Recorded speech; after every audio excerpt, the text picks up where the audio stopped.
Hi Ananta, क्या हाल है? तो basically I will session at 2 and I will talk about कि how you can optimize your website for maximum. जैसे कि बहुत सारे वेबसाइट ओनर्स होते हैं कि वेबसाइट बना ली होती है, बट मेन चैलेंज है कि उस वेबसाइट को ग्रो कैसे करना है, उसको ट्रैफिक कैसे लाना है। Because website banana is very little thing, right? वो बहुत पहला स्टेप है, बट उसको ग्रो कैसे करना है, तो आपके क्या सजेशन है या आपके क्या ऐसे चैलेंजेस है जो आपको फील होता है कि हाँ वेबसाइट बनाने का ये चैलेंजेस है। So I will try कि I will cover those point in session as well कि वो challenges को कैसे overcome कर सकते हैं। Thanks ma'am, that's a nice topic. Because website बनाना एक इनिशियल स्टेज होता है, उसके बाद उसको एक्चुअल में उसको ग्रो करना, उसको लोगों तक पहुंचाना कि आपकी टारगेट ऑडियंस तक पहुंचे, वो एक बहुत लंबा ऑनगोइंग प्रोसेसिंग है and that takes a lot of effort as compare to the initial development as well. तो उसके अंदर डिपेंड करता है कि आपकी कौन सी निच के अंदर आपकी वेबसाइट है, आपका कौन सा सेगमेंट है। आपको इंपॉर्टेंट है आपको ऑडियंस को समझना। दूसरी चीज़ है कि आपको ऑडियंस को समझ के उसके अकॉर्डिंग आपकी साइट के ऊपर कंटेंट आप डालना। अगर आप ऑर्गेनिक ट्रैफिक को अट्रैक्ट करना चाहते हैं तो आपको आपके टारगेट ऑडियंस को समझना पड़ेगा कि कैसे हम उसको कंटेंट इस तरह का प्रोवाइड करें कि सर्च के थ्रू ऑर्गेनिक ट्रैफिक हम उसको कैप्चर कर सकें। अगर आप उस अपनी साइट को किसी डिफरेंट चैनल्स के थ्रू प्रमोट करना चाहते हैं, लाइक रीडिंग यूट्यूब कंटेंट और इंस्टाग्राम और फेसबुक और एनी अदर प्लेटफॉर्म, तो you are in that case also कि आपको समझना पड़ेगा कि आपकी टारगेट ऑडियंस कहाँ आपको मिल सकती है। अगर आपको उस तरह से प्रमोट करना तो आपको सबसे पहले समझना आपके टारगेट, क्योंकि डिफरेंट सेगमेंट होते हैं।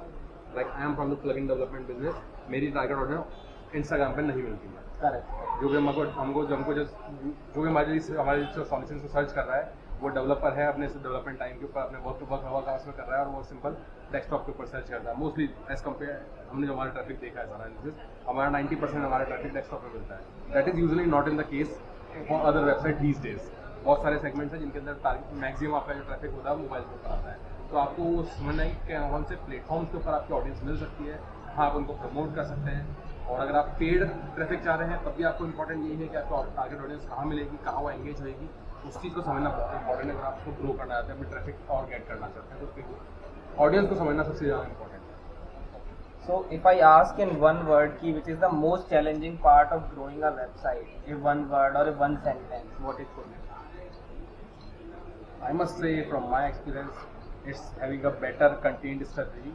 Okay. That also starts from knowing your audience and then planning your content strategy according to that. If you are delivering good content that audience is interested, so obviously you can reach them. So content creation you are talking about, or basically content optimization, because once we created the content, right, and we have to keep optimizing it to get it more enhanced and get it more traffic on that. So which part is most difficult for, like, as per your experience? Like optimization means like initially आपने website launch किया, आपने कुछ content आप डाल दिया।